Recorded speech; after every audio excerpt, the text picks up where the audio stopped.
raging. There have been many bloody battles, but this proved to be the bloodiest of all. It happened in Gettysburg, Pennsylvania. The battle started July 1. It raged all day, all night, all day, all night, second, third, finally, with over 50,000 casualties, it came to a halt. It was a hot July time. The dead had to be buried very quickly in shallow graves.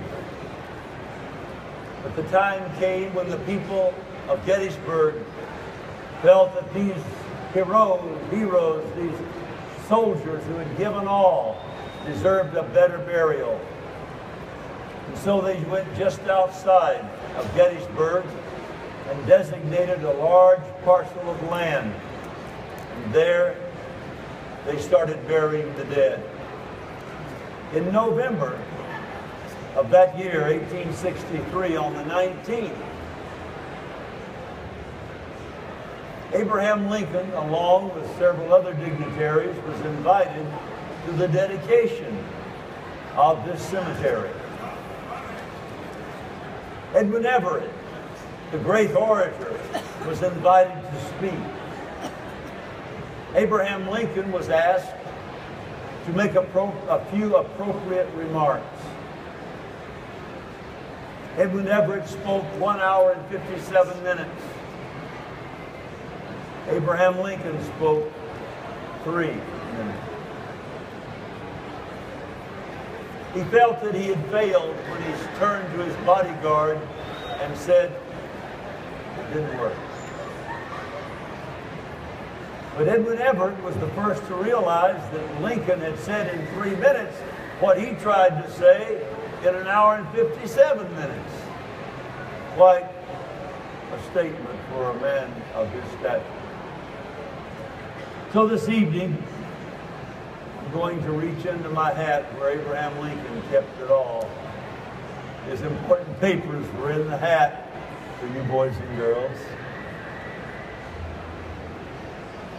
You see, Lincoln had started writing on this some weeks back.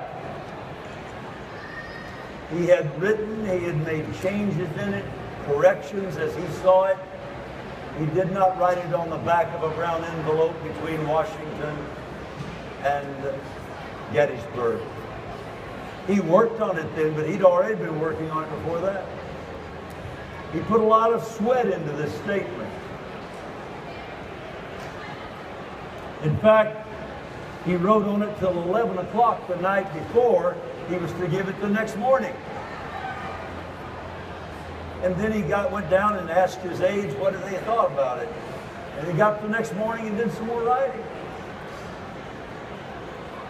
Finally, around 10:30, he went and gave this never to be forgotten statement. It's not a political speech. It is a prayer. Because he lost a lot of his own friends right there at Gettysburg. Lincoln did not have a voice as low as mine. We have no recordings, but it was said and written for our reference that he had a high, thin voice, but could be heard at great distances. Why, on that day, November 19, 1863, he spoke to 25,000 people without a microphone. I'm not sure I can do that. But let's catch the ethos of what Abraham Lincoln was talking about. And pray for me that I shall do my best.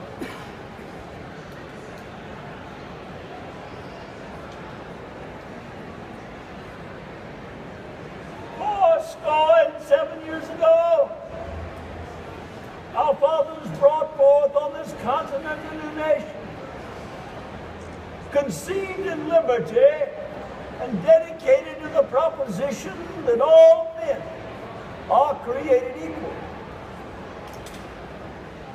Now we're engaged in a great civil war, testing whether that nation or any nation so conceived and so dedicated can long endure.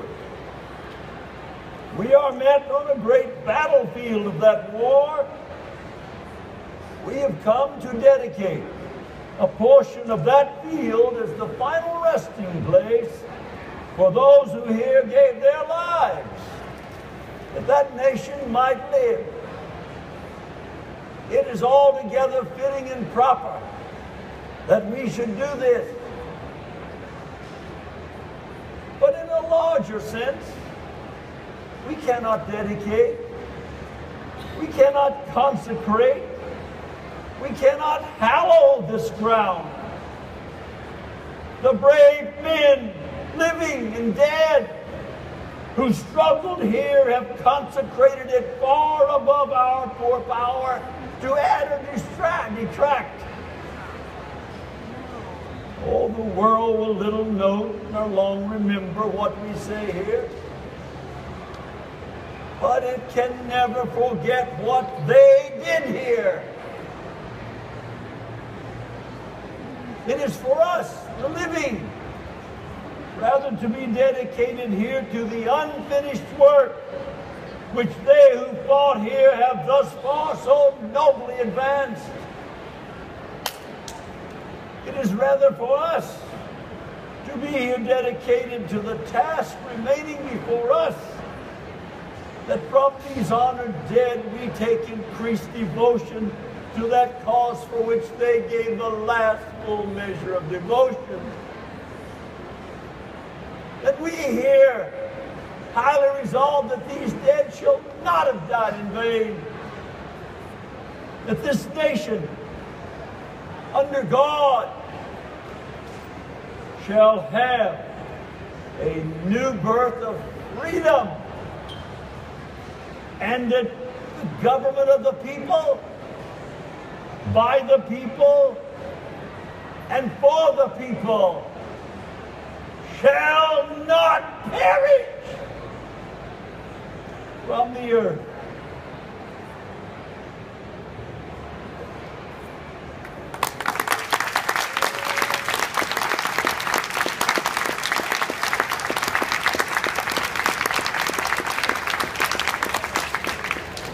Thank you for coming.